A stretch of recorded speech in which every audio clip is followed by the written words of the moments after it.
wow, it's sounds amazing, and it's just a huge honor, and especially seeing some of the past recipients, and many of them idols and mentors of mine. So, and obviously being named after Stan. I mean, Stan the man, right?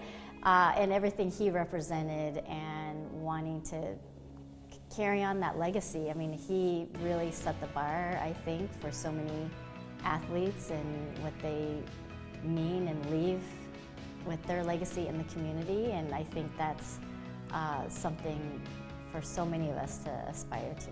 Yes, it was shortly after the Olympics, probably, and it was definitely family that encouraged me. My mom and dad were very active in the community and always volunteering themselves, and I think, you know, really let me know, like, hey, you had a lot of support, you were very fortunate to go after this big dream of yours, and now it's your turn. You know, what are you going to do to give back?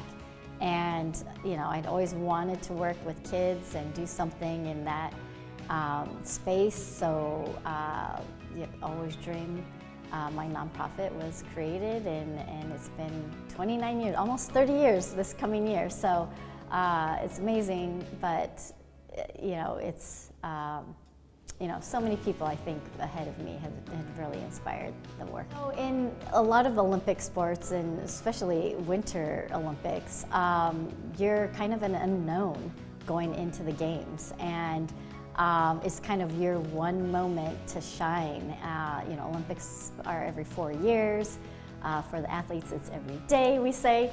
But you know, you kind of come from the unknown, and all of a sudden a household name, because nowadays, you know, the Olympics is watched by, you know, billions around the world. So it's pretty incredible when you have success there, and then you come home and all of a sudden life is a lot different. I mean, it's very humbling. I think, looking back, it was really scary at 20 years old. It's like, ooh, what does that mean? What do I have to do? Like, what am I, you know, you don't want to do the wrong thing. But I think easing into it and realizing you just have to be yourself, and, you know, be as positive as you can, and, you know, it works for some people and it doesn't for others, and that's okay. So, you know, be who you are, and as long as you're comfortable and doing your thing, then, you know, that's all you can ask for. I think everyone was excited to hear her come back, because, you know, at 16 and retiring, there was just, oh, there's a little bit more left in you, Alysa, come on. I was like so sad when she retired, and to see her come back, and the reason for it, you know, she said she found the joy again. She realized that it was still really fun for her, and she showed that, and I think surprised herself that she came away with a world title within months of returning back to competition. So, you know, she has another full year under her belt, and is just going to get, you know, better and better as February approaches. So, you know, great for her. I've seen her come up as a young skater, and you know, small words here and there with her at different events when I've seen her.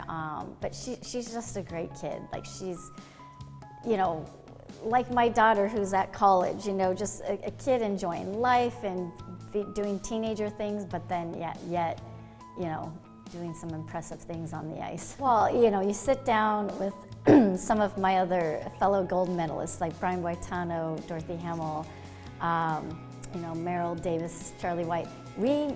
I don't think I've ever fathomed we would see a quad Axel in our lifetime. And here is Ilia Malinin doing it almost with ease. And so that blows us away. And, you know, he has definitely lived up to his name as quad god.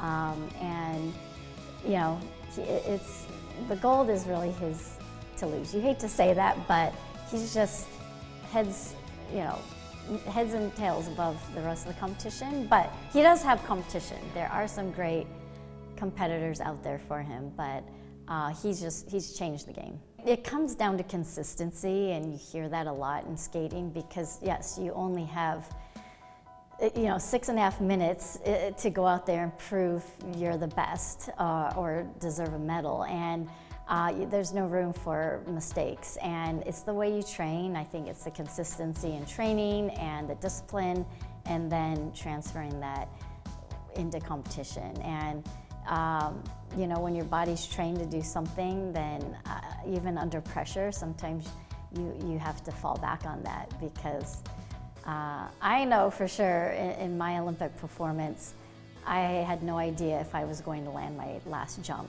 or second to last jump in my program. It was the triple Lutz, and I was skating into it, and I was so scared. And as I was in the air, I was like, oh my gosh, I'm gonna fall. Like, I'm not landing this. And somehow I was on my feet at the end, and it was, I'm telling you, it was pure training that kicked in at that point. I hope they just say, it was a memory of, inspiration when you're cheering for someone, and they somehow pull through, and it inspires them to go after their dreams as well, or get over that hump, or face a fear or something, whatever that might be. And hopefully they could pass it on to their kids and encourage them maybe to find someone that's current day that can inspire them.